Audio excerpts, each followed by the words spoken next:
नमस्कार, जय माता दी। मन्नू जिंदगी यूट्यूब चैनल में आप सभी का स्वागत है।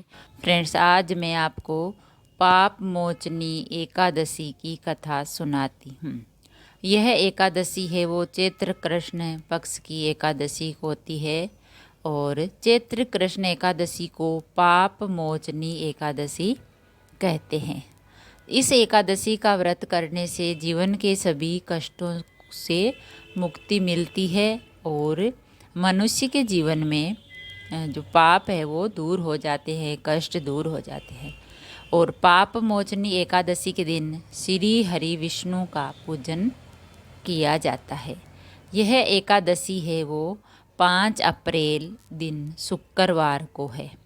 इस एकादशी के दिन भगवान विष्णु का पूजन करना चाहिए। पाप मोचनी एकादशी सभी पापों का नाश करने वाली होती है। यह व्रत तन मन की शुद्धि करके सभी कष्टों को दूर करता है। और जगत पिता ब्रह्मा जी ने देवर्षि नारद को अप्सरा मंजू घोषा की ये कथा बताई थी। तो पाप मोचनी एकादशी की पौराणिक कथा हम सुनते हैं और सुनाते हैं। पाप मोचनी एकादशी की कथा। प्राचीन समय में चित्ररथ नामक एक रमणीक वन था। इस वन में देवराज इंद्र गंधर्व कन्याओं तथा देवताओं सहित स्वच्छंद विहार करते थे। एक बार मेधावी नामक ऋषि भी वहाँ पर तपस्या कर रहे थे। वे ऋषि शिव उपासक तथा अप्सराएं शिव रोहिणी अंगदासी अनुचरी थी।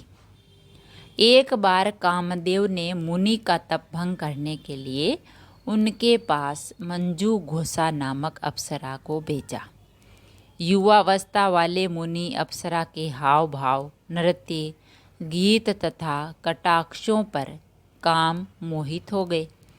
रति क्रीड़ा करते हुए 57 वर्ष व्यतीत हो गए, यानी 57 वर्ष बीत गए। एक दिन मंजू घोषा ने देवलोक जाने की आज्ञा मांगी। उसके द्वारा आज्ञा मांगने पर मुनि को भान आया, गुस्सा आया और उन्हें आत्मज्ञान हुआ कि मुझे रसातल में पहुंचाने का एकमात्र कारण अप्सरा मंजू घोषा ही है। क्रोधित होकर उन्होंने मंजू घोषा को पिशाचिनी होने का श्राप दे दिया।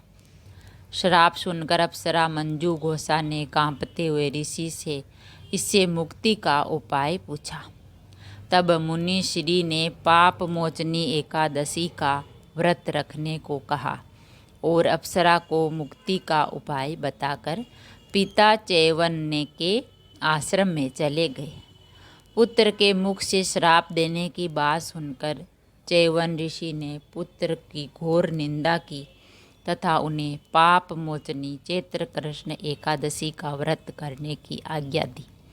इस व्रत के प्रभाव से मंजू घोष अप्सरा पिशाचिनी देह से मुक्त होकर देवलोक चली गई। इस प्रकार यानी ब्रह्मा जी के कहे अनुसार जो कोई मनुष्य विधि पूर्वक पाप मोचनी एकादशी व्रत करेगा उसके सभी पापों की मुक्ति निश्चित ही होती है तथा जो कोई इस व्रत के महात्म्य को पढ़ता या सुनता है उसको सारे संकटों से मुक्ति मिल जाती है। ऐसी पाप मोचनी एकादशी की महिमा है। अतः हर मनुष्य को जीवन के सभी पापों की मुक्ति के लिए तथा मोक्ष पाने के लिए ये व्रत अवश्य करना चाहिए और इस व्रत की कथा भी सुननी चाहिए। तो पाप मोचनी एकादशी का व्रत है वो 5 अप्रैल यानी शुक्रवार को है और इस व्रत को करने से सभी पापों यानी हमारे जीवन में जो भी कष्ट हैं उनसे मुक्ति मिलती है और भगवान विष्णु का आशीर्वाद मिलता है। अगर वीडियो अच्छा लगा तो लाइक और शेयर ज़रूर करें। ऐसी ही कहानी, कथा और अच्छी अच्छी ज्ञान की बातें सुनने के लिए चैनल को सब्सक्राइब करें। थैंक यू, धन्यवाद।